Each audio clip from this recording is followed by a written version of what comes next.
ada haulnya ulama yang memang beliau pantas dipanggil sebagai ulama, yakni Kiai Ilyas Ruqyat dan Kiai Ruqyat ayah beliau.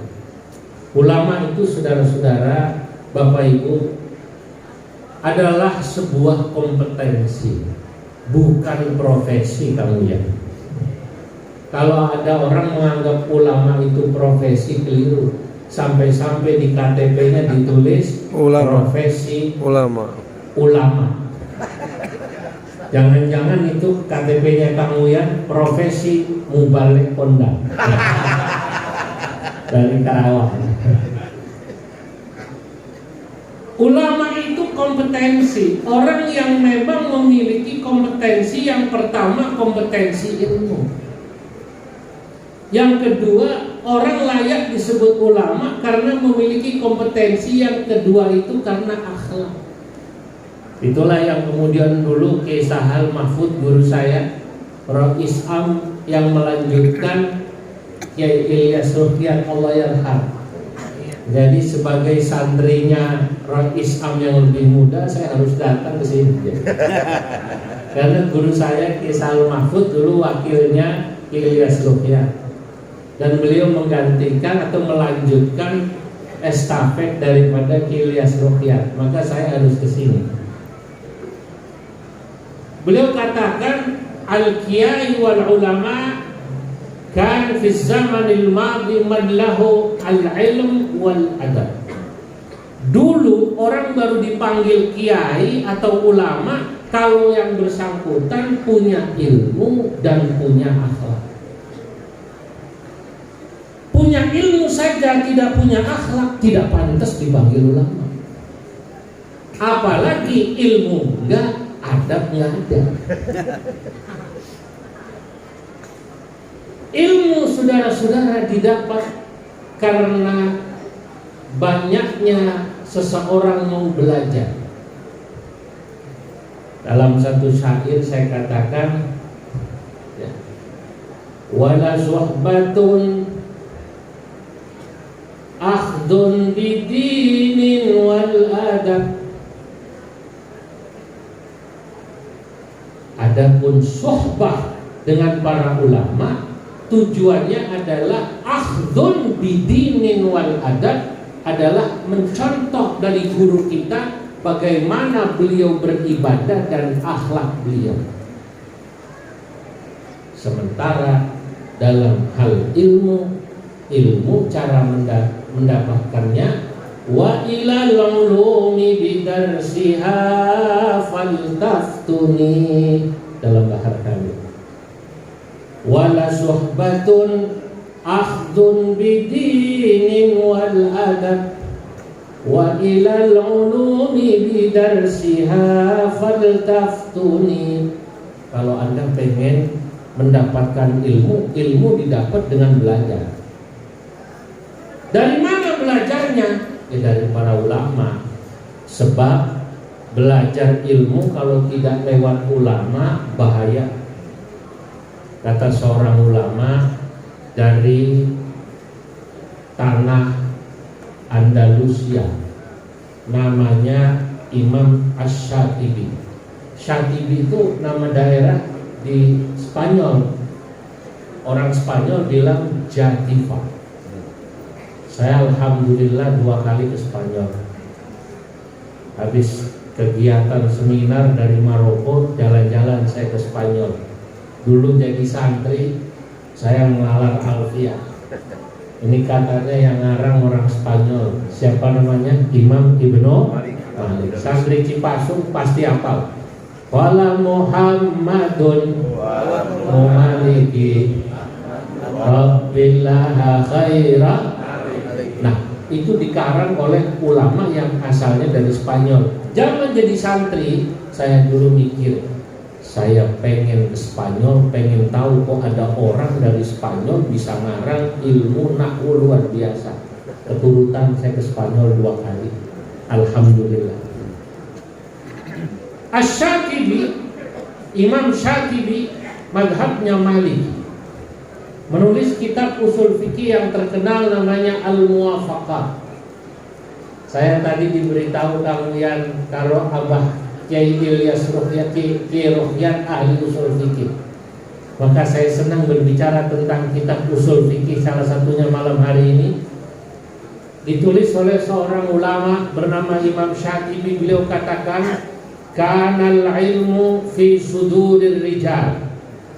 Dulu saudara-saudara, ilmu itu adanya di hati para ulama. Tidak ada ilmu itu ditulis di kitab, tidak. Maka zaman dulu metode pencarian ilmu semuanya lewat imla. Guru bicara kemudian diimla, didikte. Karena apa? Karena kanal ilmu fi sudurir rijal. Ilmu itu dulu adanya di mana? Di dalam hati para ulama. Tsumma intakhala ilal kutub, barulah kemudian ditemukanlah apa yang disebut kertas ini.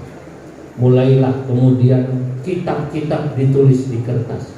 Tapi jangan salah, walaupun kitab ditulis di kertas, biar bagaimana kata Imam Asy-Syatibi, wa mafatihuha bi aidir rijal. Kunci untuk mempelajari ilmu bi aidir rijal tetap di tangannya para ulama. Artinya kalau mau paham ilmu harus ngaji dari guru. Itu pentingnya sanad, kata Kiai Uyan. Sekarang banyak orang yang belajar cari ilmu soalnya kahati bilaili, seperti pemungut kayu bakar di malam hari. Bahasa Arabnya hati bilaili. Orang yang mencari ilmu dengan cara seperti memungut kayu bakar di malam hari, itu kan malam hari gelap. Orang cari kayu bakar, dia tidak bisa membedakan ini sebenarnya kayu bakar apa tai onta. Sama-sama keras. Itulah perumpamaan orang yang belajar tidak lewat guru, tidak lama mulazamatus syuyukh, melalar ilmu seperti santri dulu 6 tahun tamat aliyah, bahkan ada yang nambah lagi ngaji. Sekarang orang maunya instan, seperti makan mie instan. Mentang-mentang sudah punya gadget, cari informasi langsung dari Mbah Google, dari internet, dari YouTube. Akhirnya salah mencari ilmu. Itulah yang saya katakan, sekarang kalau kita salah menaruh anak di pondok saja bisa salah itu sanad ilmunya. Apalagi tidak dipondokkan, belajarnya dari YouTube, dari Google. Ma'atsarat du'ata min ulamal yudubi fa'afta bil mashhadi bila raj'il kutubi. Ya Rabbi bil Mustafa balil maqasidana waghfir lana ma madaya wasi'al karami.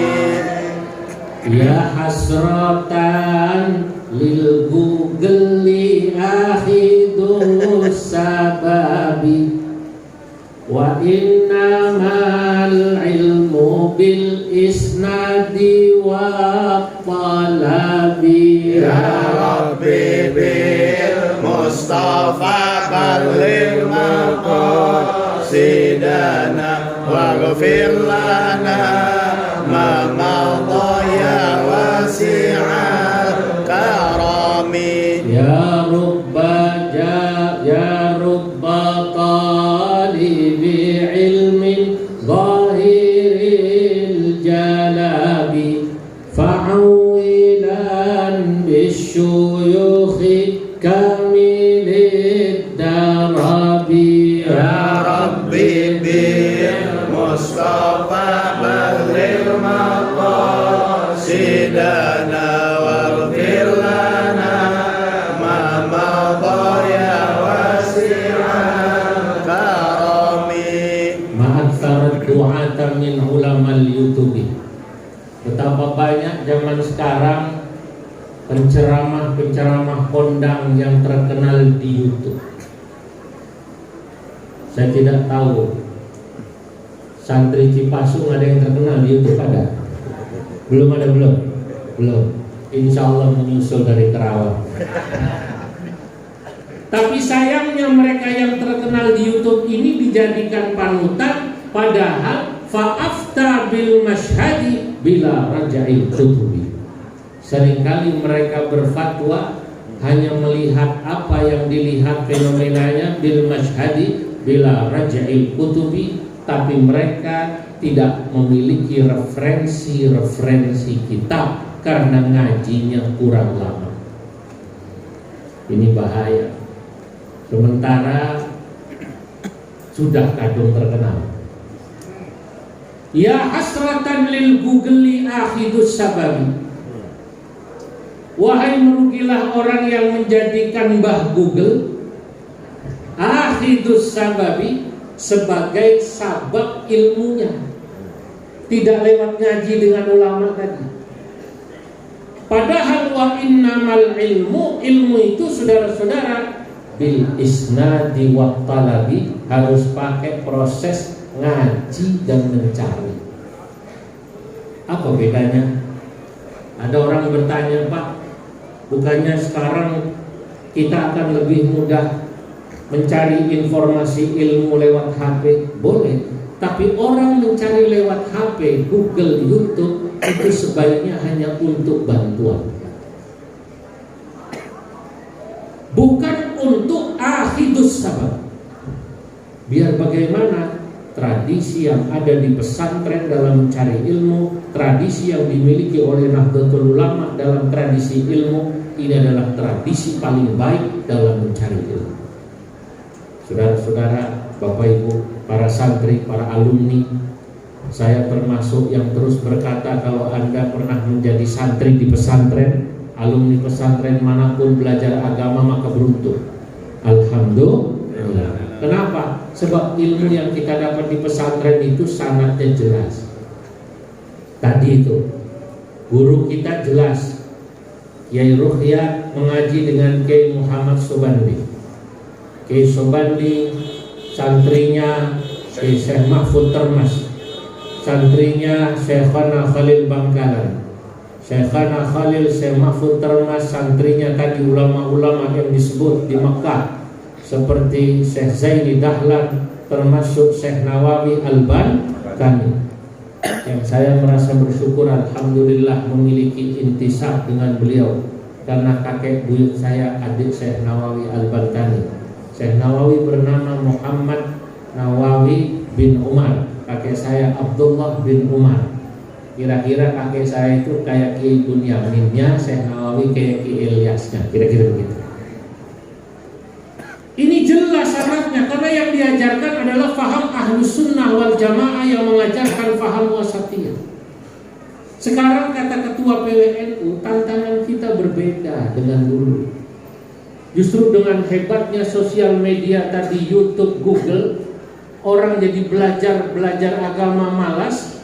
Yang didapatkan itu sekarang adalah imma bisa jadi mereka menjadi muslim yang ekstrim kanan atau ekstrim kiri. Kalau ekstrim kanan kaku itu bisa dua, Pak Wakil Bupati. Pertama, kaku itu bisa radikal, atau kaku itu bisa tekstualis. Yang radikal biasanya fatwanya keras, bisa menghalalkan darah orang yang berbeda paham padahal sama-sama Islam, apalagi yang non-muslim. Saya tahun 2016 diundang pengajian ke Belanda. Lalu di saat saya istirahat, saya menyetel Al Jazeera di Belanda. Itu persis Piala Eropa. Ada berita bahwa di Irak itu ada orang menembaki orang yang sedang menonton final Piala Eropa. Ketika menembak sambil takbir. Kalau di sini kan takbir mendengar qori baca Quran. Di sana takbir menembak orang. Yang ditembak itu Islam juga. Dor, Allahu Akbar, Allahu Akbar, Allahu Akbar. Rupanya di berita Al Jazeera itu ditayangkan yang menembak ini adalah Daesh atau di sini disebutnya ISIS. Waktu diinterogasi oleh polisi Irak, kenapa Anda bunuh mereka itu? Apa salahnya? Kata kelompok ini, mereka salahnya melakukan dosa besar. Apa dosa besarnya? Ditanya polisi, dosa besarnya karena nonton bola. Nah, padahal tadi Kiai Rukyat senang main bola ya. Ditanya, kenapa kok main bola kok jadi dosa besar? Karena yang main bola pasti pakai celana pendek, dengkulnya kelihatan, auratnya kelihatan, maka dosa besar. Yang nonton juga dosa besar, kecuali yang main bola pakai sarung atau pakai gamis. Waduh, bayangkan. Rupanya mereka ini belajar dari guru yang pahamnya kaku. Saya mau tanya santri Cipasung, ayah main bola ayah? Ayah. Alhamdulillah, berarti di sini kiainya memperbolehkan main bola, tidak menganggap itu dosa besar. Bayangkan kalau ketemu paham begini, nonton bola aja dianggapnya dosa besar. Nanti akan muncul lagi fatwa yang menganggap orang yang bekerja sama dianggapnya dengan orang non-muslim, apalagi berbaik juga halal darahnya. Itulah yang kemudian jadi pengikut-pengikut ISIS, Daulah Islamiyah, yang juga sebagian ada di Indonesia. Pernah kantor polisi di Cirebon, orang sedang sholat Jumat dibom. Betul ya Pak Polisi ya? Nah ini nih paham semacam ini, itu didapat dari internet dan YouTube. Saya bersyukur jadi pengurus NU bisa banyak keliling dunia. Saya mau cerita tapi rahasia, jangan ngomong-ngomong. 3 minggu yang lalu atau 2 minggu yang lalu saya baru pulang dari Afghanistan, Kabul. Bertemu dengan ulama-ulama Kabul, juga bertemu dengan top pemimpin-pemimpin di sana, pemimpin-pemimpin top di sana, menteri dalam negerinya yang juga wakilnya ya Amirul Mukminin Syekh Hibbatullah Akhundzada, menteri pertahanan dan lain-lain yang kita kenal Taliban. Ketika saya datang ke sana ya saya tahu bahwa mereka juga kadang-kadang pandangannya agak kaku, tapi ternyata selama ini banyak orang yang salah. Kita menganggap Taliban itu ISIS, padahal bukan. Justru pada saat pertemuan itu saya baru tahu bahwa yang ISIS itu ada sendiri dan minoritas di sana. Ini juga yang sering ngebom sana ngebom sini. Dan orang Indonesia banyak yang terpengaruh ISIS semacam ini, berangkat ke Syria, berangkat masuk lewat Turki dan lain sebagainya. Dari mana mereka terpengaruh? Mereka terpengaruh minal YouTube wa minal Google. Bahaya apa tidak kira-kira? Bahaya. Maka ini saya jelaskan di sini. Ekstrim kanan juga bisa jadi orang yang kaku, memang tidak sampai membunuh, seperti ISIS yang tadi di Afghanistan, di Pakistan, atau di Irak, atau juga bahkan di Mesir. Di Mesir saya tahu sendiri karena saya bertemu dengan mufti Mesir. Ada di daerah Sinai Utara, orang sedang sholat Jumat. Saudara-saudara sedang sholat Jumat, dilempari bom molotov, kemudian ditembaki. Yang menembaki juga menggunakan takbir Allahu Akbar, dor. ISIS. Ini udah radikal kelas berat. Ada radikal yang lebih levelnya di bawahnya, tidak sampai membunuh, tapi menganggap orang yang berbeda dengan dia itu dianggapnya musuh. Setidaknya tidak perlu ditegur. Ini biasanya orang yang cara pandangan keagamaannya harfiah, tekstualis. Apa namanya? Tekstualis kaku. Dikit-dikit menganggap orang bid'ah. Atau selawatan lagu Sunda bid'ahnya. Kan begitu kan? Padahal ya orang sini kalau selawatan memang lagunya lagu Sunda. Kayak tadi itu selawatannya Robipin, kalau di Sunda kan jadinya Sunda. Walimus Sundawi ajengan iruh yatina litai musniduna fil ulum mi antana wartahu ya Rabbi bil Mustafa balik maqasidana waghfir lana ma madha Ya wasi'al karami wajengan Ilyasa ahammu marja'ina wa bunyamin qudwatun siyama khidmatuhu ya Rabbi bil Mustafa balik maqasidana waghfir lana ma madha ya wasi'al karami. Kalau orang yang pandangannya kaku, harfiah, tekstualis, sholawat begini nggak boleh. Sebab katanya sholawat itu cuma satu modelnya. Allahumma sholli ala Muhammad wa ala ali Muhammad. Pakai Sayyidina nggak boleh, apalagi sholawat nariyah, apalagi sholawat-sholawat yang lain. Untung kita ikut Nahdlatul Ulama. Nahdlatul Ulama pandangannya luas. Kenapa luas? Karena belajarnya usul fikih. Usul fikih itu kan pokoknya fikih. Kalau orang ngaji usul fikih, dia bisa membedakan mana adat, mana muamalat, mana ibadah. Betul? Mana jauhar, mana isi, mana casing.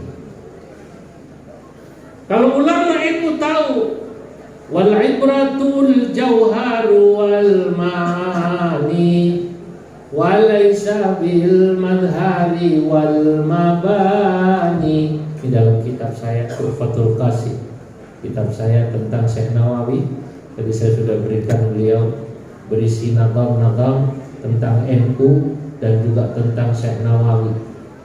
Murid-muridnya Syekh Nawawi saya sebut, guru-gurunya Syekh Nawawi saya sebut. Dari Tatar Sunda diantaranya adalah Ajengan Yusuf Bain Purwakarta.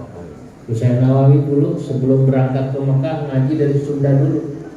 Maka saya bilang, fa syaikhuhu waliduhu sahlun wa ma Abdul Hamid lil kathiri muttaba wa Yusuful awwalu sundawiyu wa sumbula waini wa da misriyu wa arsyada tariqatal khatibu as-sambasiyu man lahu yadibu fanahrawiyu thumma syaikhul bimawi wa dimyati wal junaidul badawi wa mufti Makkah Zaini Dahlana wa fil badawi Sayyid Usmana walil i'anati syatal bakriyu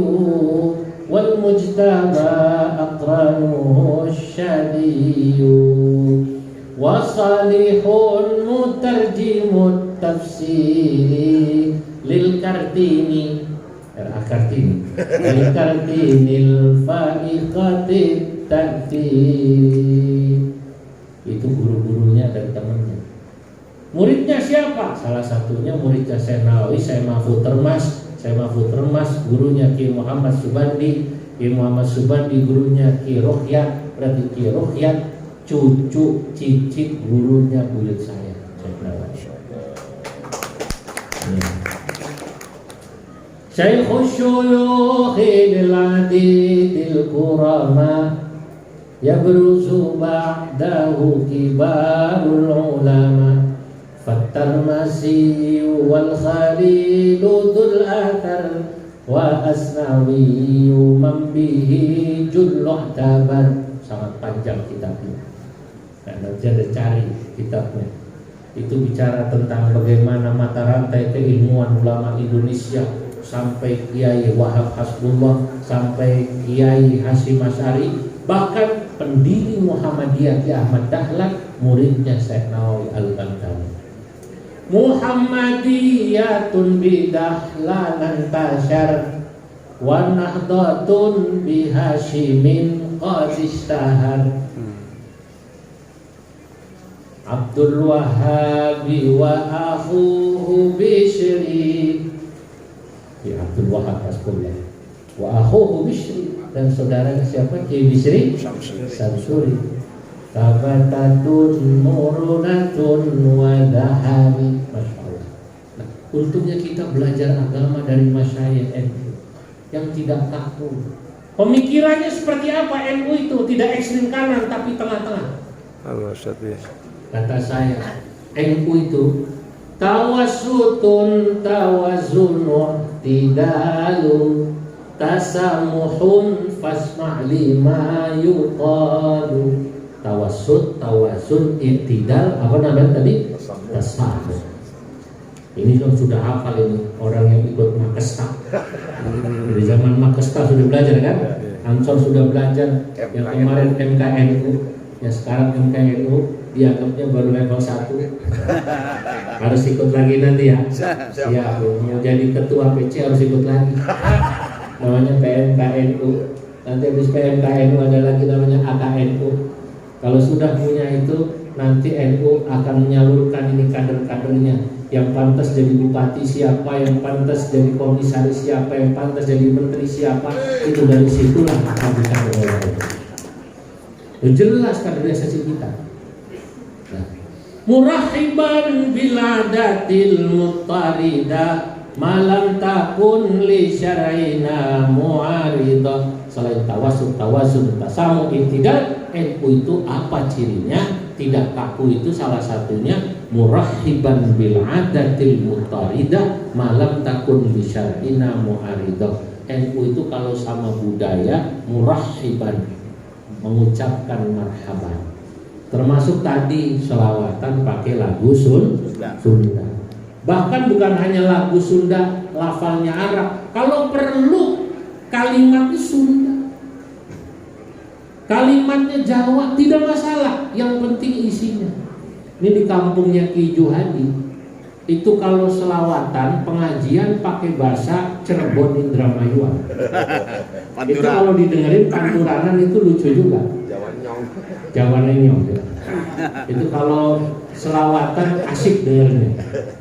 Alamate ahli neraka anak papat kaping siji duwe ati sing hasudan ping pindone dadi uwong medhit pisan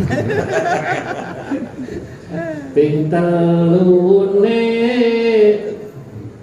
duwe wajah sing merengutan. Itu selawatan. Dia pakai lagu Sunda, lagu Jawa, bahasa Jawa. Kalau NU nggak apa-apa, yang penting isinya. Saya sering ceritakan kemana-mana, alhamdulillah perjalanan saya keliling dunia, saya merasakan betapa indahnya budaya itu. Jadi kalau katanya dalam Al-Quran Allah berfirman wa ma arsalnaka illa rahmatan lil alamin. Agama Islam ini adalah agama yang memang membawa rahmat buat seluruh manusia. Saya rasakan di mana-mana. Saya ke Jepang, saya ke Korea, itu selawatan Korea ada. Ke Cina, selawatan Cina ada. Saya ke Pakistan, ke Afghanistan, selawatan Pakistan, Afghanistan ada. Ya Allah, waktu di Cina saya main di daerah Cina Barat Tengah.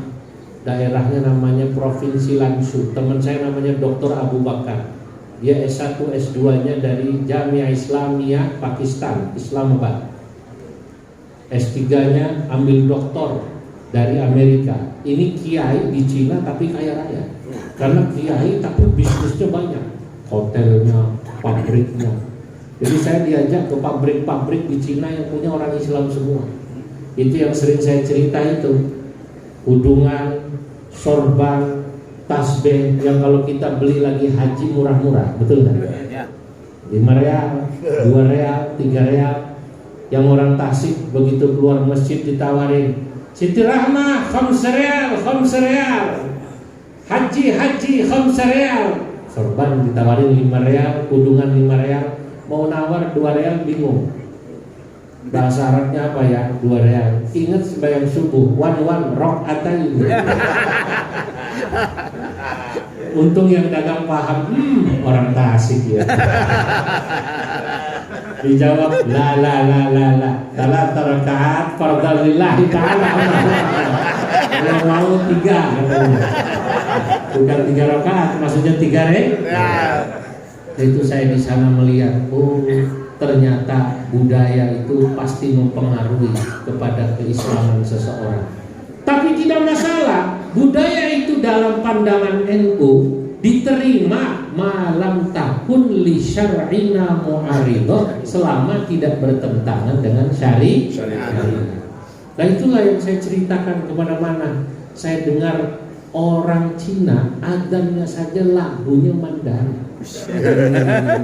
Lagunya Mandarin. Saya masih rekam di HP saya. Hayya 'alas salah,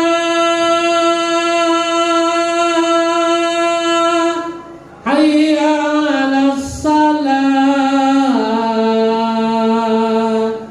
hayya 'alal falah,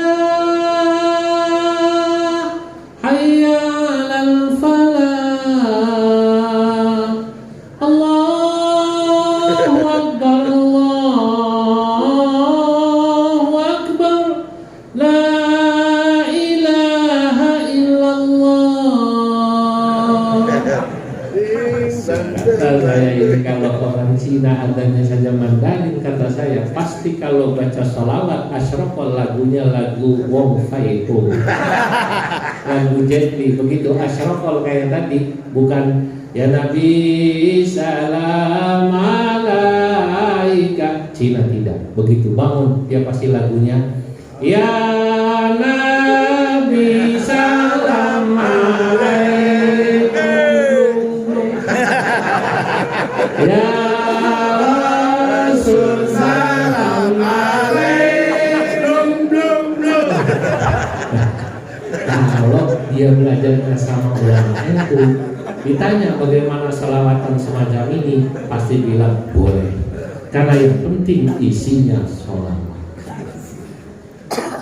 Karena kalau nanti Anda ke Pakistan, ke India, ke Afghanistan, sholawatan lagunya lagu kucu-kucu kota. Ya Rasulullah salamun alaik, ya Rafi'a sya'ni wa daraji, atfaka ya Ratal alamin, Ya wailal judi wal karami. Ini dia semua. Inilah asiknya jadi orang NU. Iya. Maka saat saya ke Washington DC, 2 bulan lalu saya ke Amerika, keliling Amerika, Kanada, Montreal. Saya jelaskan bagaimana pandangan-pandangan NU pada tokoh-tokoh agama baik yang Muslim maupun non-Muslim. Ada seorang imam besar di New York, saya jelaskan tentang NU yang tadi itu, tawassut, tawazun, i'tidal, tasamuh, termasuk akomodatif terhadap budaya, termasuk ajarannya yang selalu mengajarkan cinta pada agama dan cinta pada negara dalam satu tarikan nafas. Kata saya dalam kitab saya, fa in takun lil watani muhibba lidinika takun asyadda hubba. Fa in takun lidinika fa in takun lil watani muhibba, kalau Anda pada tanah air Anda mencintai, lidinika takun asyadda hubba, maka Anda pada agama juga harus cinta. Itu seorang imam di sana dengan istrinya, dia asalnya dari Afrika. Begitu saya sudah menjelaskan tentang pandangan-pandangan NU, dia langsung bilang, Tuan, tolong dicatat hari ini NU mendapat 2 anggota baru, saya dan istri saya. Jadi memang NU ini harus mendunia, salah satunya itu keliling. Gus Yahya keliling ke Eropa, ke Arab Saudi dalam pertemuan agama-agama, ya saya keliling juga ke Amerika, ke Kanada, saya datang ke Montreal, ya ke McGill University. Harus bangga Pak, alhamdulillah. Biasanya orang yang ke McGill itu yang kuliah.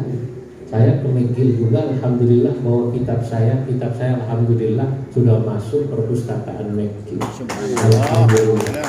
Saya bangga jadi santri karena saya ini produk pesantren asli, sama seperti bapak-bapak yang alumni di sini termasuk Kang Uya.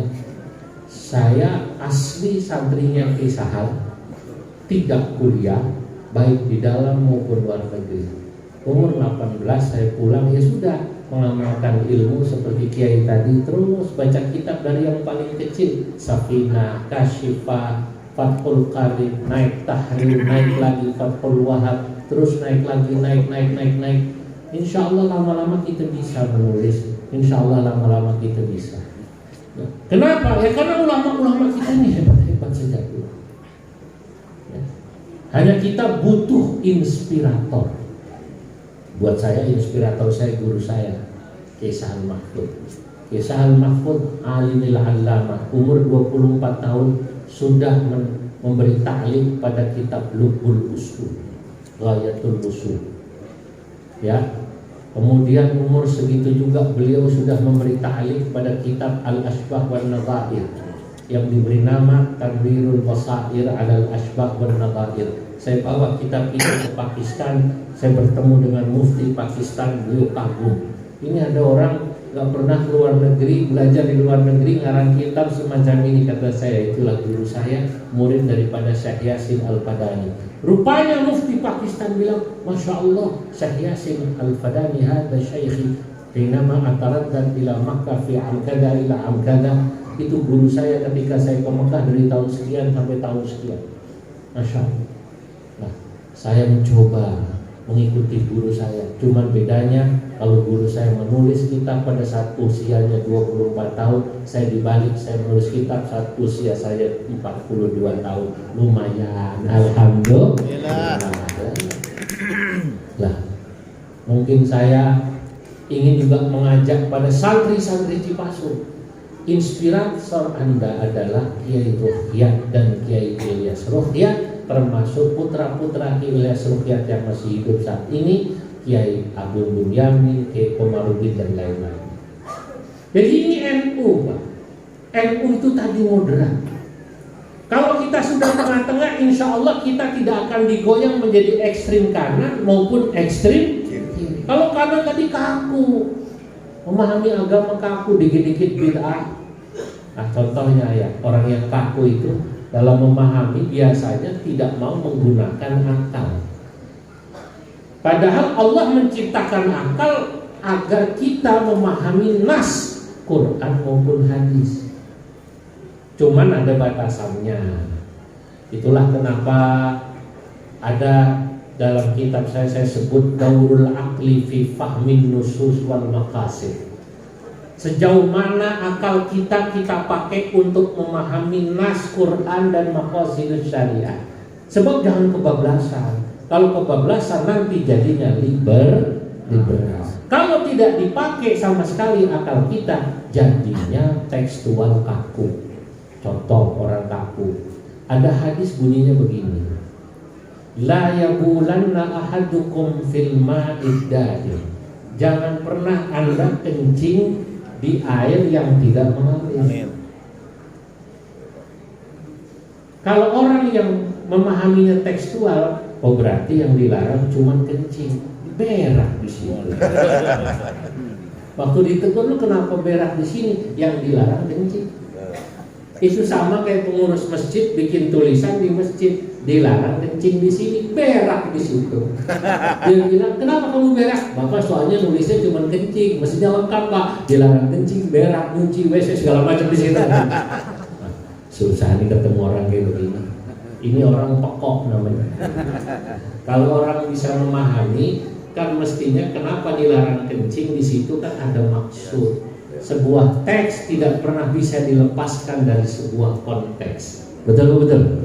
Pasti ketika Allah lewat Quran dan hadisnya, lewat Nabi memerintahkan atau melarang sesuatu, pasti ada satu maqasid, ada satu tujuannya apa, itu dipahami. Kalau kencing dilarang karena dikhawatirkan atau karena di situ mengotori air, maka mohon maaf, seluruh aktivitas yang mengotori air juga dilarang, termasuk berak dan lain sebagainya. Nah ini yang bisa kayak begini nih, orang yang belajar di pesantren ngaji usul fikih, maka beruntunglah alhamdulillah santri-santri Cipasung. Kalau mondok sekarang saya tambahin, tolong sampai tamat. Kalau sampai tamat aliyah, saya tahu di sini sudah belajar alatnya mapan, belajar usul fikihnya, belajar balaghahnya mapan, qawaid fikihnya mapan, asbah wan nadhairnya dibaca. Insya Allah walaupun tidak jadi kiai terkenal, walaupun tidak punya pesantren, paling tidak paham agama. Sebab orang yang dikehendaki baik itu salah satu cirinya paham agama. Tadi saya dikawal sama patwal. Katanya patwal ini atasannya alumni Cipasung. Oh, berarti santri semuanya santri tidak harus jadi kiai. Betul. Santri dididik itu kan supaya tadi memiliki agama dan adab. Sesudah nanti dia tamat, mau jadi kiai, mau jadi polisi, mau jadi bupati, mau jadi teknokrat, boleh apa boleh? Boleh. Alhamdulillah kalau kita punya bupati kayak tadi itu sambutannya fasih. Alhamdulillah. Punya polisi alumni itu saya senang Pak. Saya justru kalau keliling itu dunia, mendatangi PCI NU di Eropa, di Jepang. Itu di Jepang saya ketemu Mustasar NU Profesor Abdul Aziz, Profesor nuklir. Saya bertemu kemarin di Montreal, Kanada, Profesor siapa lupa saya, orang Wonosobo, dia profesor ahli tambang. Murid-muridnya itu orang-orang Montreal, Kanada. Saya belum lama ketemu juga doktor ya dari pesantren, doktor matematika dari Amerika dan kemudian dari Australia. Itu begitu ketemu dengan Pak Kiai Ma'ruf Amin, ajudannya bilang, sini nomor HP, kita butuh yang kayak begini. Kata Kiai Ma'ruf, catat nomor HP. Jadi justru NU ini kekurangan yang sarjana seperti ini, sarjana nuklir, sarjana matematika, sarjana pertambangan, sarjana profesor planologi atau tata kota. Ya kalau yang sarjana-sarjana syariah atau yang disebut sarjana syai'un lillahi lahumul fatihah, ya kita sudah kebanyakan. Alhamdulillah. Ya, bisa akeh lah yang mau dikabuyan itu kebanyakan. Nah yang kita kurang itu. Tapi tidak apa-apa. NU itu memang ya core kegiatannya memang agama. Karena NU itu organisasi diniyah ijtimaiyah. Itu kenapa ya dalam susunan wakil ketua hukum, walaupun saya masih muda, saya nomor 1. Baru yang lain-lain wakil ketua umum, ketua tua. Rupanya Gus Yahya ketika saya tanya, kenapa kok saya diminta jadi wakil ketua umum? Kan gini Pak, NU itu diniyah ijtimaiyah, organisasi yang mengurusi agama dan sosial. Boleh punya rumah sakit, NU boleh punya kampus macam-macam, tapi tetap kegiatan utama Nahdlatul Ulama adalah diniyah agama. Itu karenanya pesantren dan lain sebagainya ada pada bagian keagamaan dan ada di bagian saya. Karena ini Pak, saya mau ceritain. Saya kemarin keluar negeri itu